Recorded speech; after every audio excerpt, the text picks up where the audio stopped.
എല്ലാവർക്കും നമസ്കാരം. ഇന്ന് ഞാനിവിടെ ഒരു വെണ്ടയ്ക്കായി ഫ്രൈ എങ്ങനെ ചെയ്യണമെന്ന് വെണ്ടക്ക ഫ്രൈ.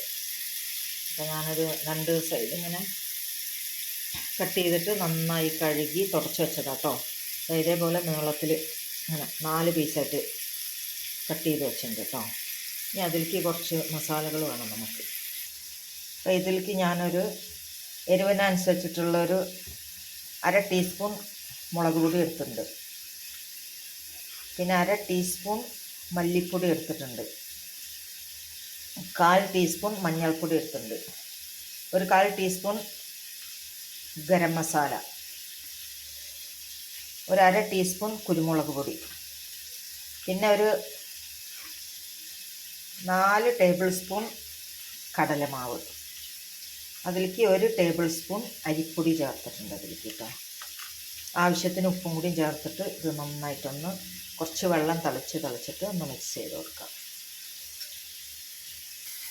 ഇതിലേക്ക് ഒരു 1/2 ടീസ്പൂൺ നാരങ്ങ നീരും കൂടി ചേർത്ത് കൊടുക്കുന്നുണ്ട് കേട്ടോ. അരിപ്പൊടി ചേർക്കുന്നത് നല്ലൊരു ക്രിസ്പിനെസ് ഉണ്ടാവും, അത് നന്നായിട്ട് അത് നല്ല ടേസ്റ്റ് ആയിരിക്കും. അതിനാണ് അരിപ്പൊടി ചേർക്കുന്നത്. അത് പൊടികളൊക്കെ ഇവിടെ മിക്സായിട്ടുണ്ട്. പിന്നെ ഇതിലേക്ക് നമുക്ക് വെണ്ടയ്ക്കയും കൂടി ചേർത്ത് കൊടുത്തിട്ട് നന്നായിട്ടൊന്ന് മിക്സ് ചെയ്തിട്ട് വയ്ക്കാം. ഒരു 10-15 മിനിറ്റ് വെച്ചാൽ മതി കേട്ടോ. വെച്ചിട്ട് എണ്ണയിൽ ഫ്രൈ ചെയ്തെടുക്കണം. അതൊന്ന് മിക്സ് ചെയ്യട്ടെ. അപ്പോൾ ഞാനിവിടെ നന്നായി മിക്സ് ചെയ്ത് വെച്ചിട്ടുണ്ട് കേട്ടോ. ഇത് ഞാനൊരു 200 ഗ്രാം വെണ്ടയ്ക്കാട്ടോ എടുത്തിരിക്കുന്നത്. പിന്നെ ഒരു 10-15 മിനിറ്റ് വെച്ചതിന് ശേഷം നമുക്കൊന്ന് ഫ്രൈ ചെയ്തിട്ട് എടുക്കാം. അപ്പോൾ ഞാൻ വെണ്ടയ്ക്ക ഫ്രൈ ചെയ്യാൻ വേണ്ടിയിട്ട് ചീഞ്ചട്ടിയിൽ കുറച്ച് എണ്ണ ഒഴിച്ചിട്ടുണ്ട് കേട്ടോ. അപ്പോൾ ഞാനൊരു 20 മിനിറ്റായി ഞാൻ ഇത് മസാലയൊക്കെ തേച്ച് വെച്ചിട്ട് അതിലേക്കൊന്ന് ഇട്ട് കൊടുക്കാം. ഫ്രൈ ചെയ്തിട്ട് കുറച്ചായിട്ട് ഇട്ടിട്ട്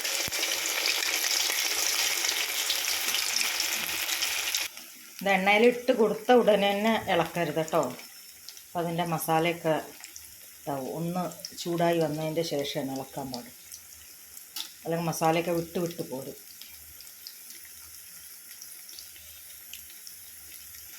ഇനി ഇതൊന്ന് ഇളക്കി കൊടുക്കാം കേട്ടോ.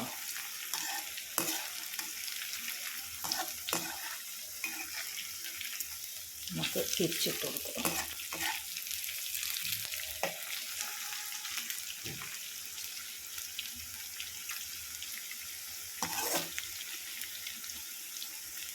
മീഡിയം ഫ്ലെയിമിലാണ് തീ വയ്ക്കാൻ പാടുള്ളൂ, അല്ലെങ്കിൽ പെട്ടെന്ന് കരിഞ്ഞു പോവും, വേവത്തില്ല.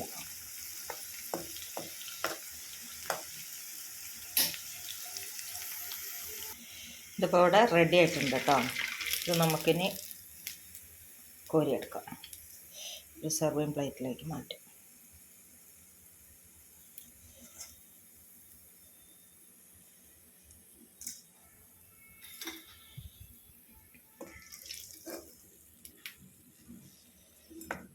നല്ല ക്രിസ്പി ആയിട്ടുണ്ട് കേട്ടോ.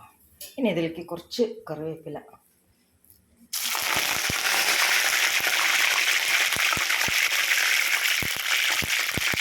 അതിവിടെ കറിവേപ്പില റെഡി ആയിട്ടുണ്ട്.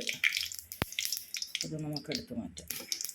കറിവേപ്പിലയൊക്കെ ഇടുമ്പോൾ കുറച്ച് വിട്ടുന്നിട്ട് ഇടണം കേട്ടോ, അല്ലെങ്കിൽ കറിവേപ്പിലയിൽ വെള്ളം ഉണ്ടെങ്കിൽ പൊട്ടിത്തെറിക്കുകയും നോക്കിയിട്ട് വേണം. അപ്പോൾ ഇവിടെ സ്വാദിഷ്ടമായ വെണ്ടയ്ക്ക ഫ്രൈ റെഡി ആയിട്ടുണ്ട് കേട്ടോ. നല്ല ക്രിസ്പി ആയിട്ടുണ്ട്. പൊട്ടിച്ച അങ്ങനെ പൊട്ടും. അപ്പോൾ നിങ്ങളും കൂടി ഒന്ന് ഉണ്ടാക്കി നോക്കണേ. ഉണ്ടാക്കി നോക്കി നിങ്ങളുടെ അഭിപ്രായം അറിയിക്കണം കേട്ടോ. അടുത്തൊരു റെസിപ്പി ആയിട്ട് കാണുന്നവരേക്കും താങ്ക് യു.